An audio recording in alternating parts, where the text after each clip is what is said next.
રાજકોટના પ્રખ્યાત કોઇનમેન નરેન્દ્ર સોરઠિયા છેલ્લા 3 દાયકાથી વધુ સમયથી મુંબઈના લાલબાગકા રાજાના દર્શન કરવા માટે જાય છે. છેલ્લા 33 વર્ષથી તેમની આ પરંપરા અવિરત ચાલી રહી છે. માત્ર કોરોનાના સમયમાં 2 વર્ષ સુધી તેઓ આ યાત્રાની વંચિત રહ્યા હતા. નરેન્દ્રભાઈ માટે આ યાત્રા ધાર્મિક વિધિ જ નહીં, પરંતુ તેમના હૃદયની ભાવનાનો એક અગત્યનો ભાગ છે.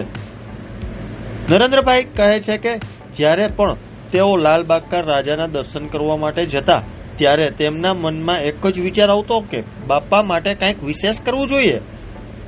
આ વિચારથી જ તેમણે નક્કી કર્યું કે તેઓ તેમના જીવનભરના શોખ, જૂની ચલણી નોટો અને સિક્કા એકત્ર કરવાની રસપ્રદ આદતનો ઉપયોગ કરીને બાપા માટે અનોખો હાર બનાવ્યો. ત્યારે જોવો અમારો ખાસ અહેવાલ. ગુજરાત કોઇનમેન નરેન્દ્ર સોરઠિયા. મારી જન્મભૂમિ કર્મભૂમિ ઉના અને અત્યારે હું રાજકોટ, રંગીલા રાજકોટની અંદર કોઇન્સ અને કરન્સી વિશે દરેક સ્કૂલ, કોલેજો અને જાહેરમાં એજ્યુકેશન ગોઠવું છું.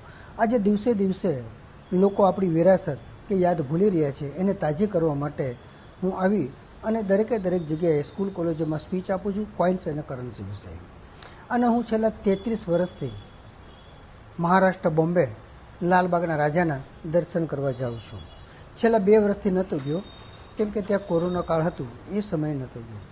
ત્યારબાદ ત્યારે જે છે એ ભગવાન ગણપતિ બાપાની મૂર્તિને પધરાવવા માટે મેં 25 ફૂટનો હાર બનાવ્યો છે, કે જે મને બાલ્યકાળથી જે વિશ્વભરના સિક્કા અને નોટો એકત્રિત કરવાનો શોખ છે, એ હેતુથી હું કામ કરી રહ્યો છું. અને હું ઘણી જગ્યાએ કલેક્શન મને મળતું હોય ત્યાં હું કરન્સી નોટો જોતો હોઉં છું.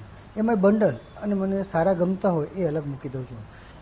બંડલ અલગ મૂકીને ત્યારથી જ મને ખ્યાલ આવે કે મારે ગણપતિ બાપા પધરામણી થાય અને એમના માટે એક મારે હાર બનાવવો છે. કે આજે મેં હાર 25 ફૂટનો હાર બનાવ્યો છે, દાદાનો ફૂલ બનાવી અને મૂક્યો છે. એમાં 1 રૂપિયા નોટ, 2 રૂપિયા, 5 રૂપિયા, 10 રૂપિયા, 20 રૂપિયા, 50 રૂપિયા અને 100 રૂપિયાની નોટોનો પણ મેં હાર બનાવ્યો છે. જેટલા બંડલ હતા એમાં મેં અહીંયા હાર બનાવી અને દાદાને પધરાવવા માટે હું આતુર છું. લાલબાગના રાજા ગણપતિ બાપા અને આપણી માથે તો દ્રષ્ટિ હોય જ છે.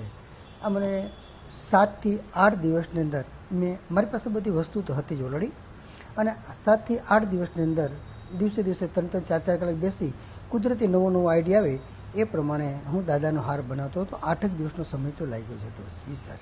રિદ્ધિ સિદ્ધિ વિઘ્નહર્તા ગણપતિ બાપા. આજે મારી લાઈફની અંદર મને બહુ વિઘ્નો આવ્યા હતા અને મને દાદા એક વિઘ્નમાંથી મને દૂર કરતા. અને લક્ષ્મી અને ગણપતિ બંને સાથે જ હોય છે, એટલે ગણપતિ બાપાની આપણી માથે દ્રષ્ટિ હોય એટલે ક્યારેય પણ મને વિઘ્ન ન આવે એ દ્રષ્ટિએ હું એ હેતુથી કામ કરી રહ્યો છું. અને ગણપતિ બાપા એ તો વિઘ્નહર્તા છે. મારી લાઈફની અંદર ઘણા વિઘ્નો આવ્યા, એ દરેકે દરેક હરી લેતા. અને હું દર વર્ષે લાલબાગના રાજા દર્શન કરવા જાઉં છું અને ત્યાં મોટા મોટા સેલિબ્રિટી આવતા હોય છે, ઘણા બધાને જોતો હોઉં છું, મને બહુ ખુશી થાય.